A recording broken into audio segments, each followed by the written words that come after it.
आताच्या घडीची सर्वात मोठी बातमी आपल्या समोर येते। राज्याचे उपमुख्यमंत्री अजित पवार यांच्या विमानाला अपघात झाल्याची माहिती समोर आली आहे। मुंबईहून पुण्याकडे म्हणजेच बारामतीकडे येत असताना हा भीषण अपघात झालाय। जिल्हा परिषद निवडणुकांच्या पार्श्वभूमीवर अजितदादा हे सभेसाठी बारामतीला आले होते। या अपघातग्रस्त ठिकाणाचा व्हिडिओ समोर आलाय। या अपघातामध्ये काही जण गंभीर झाल्याची माहिती सुद्धा समोर येतेय।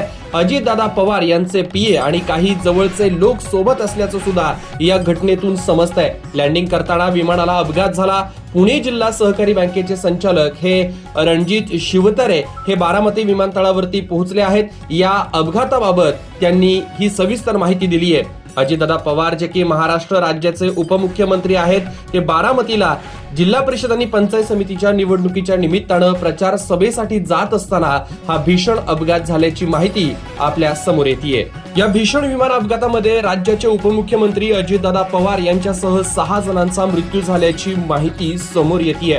खरं तर संपूर्ण महाराष्ट्राला आणि देशाला हादरवून टाकणारी ही दुर्दैवी घटना समोर येतेय। आज बारामती येथे सभेसाठी विमानानं जात असताना हा भीषण अपघात झालाय आणि याच भीषण अपघातामध्ये अजितदादा पवार जे की राज्याचे उपमुख्यमंत्री होते यांच्यासह 6 जणांचा मृत्यू झाल्याची दुर्दैवी माहिती समोर येतेय।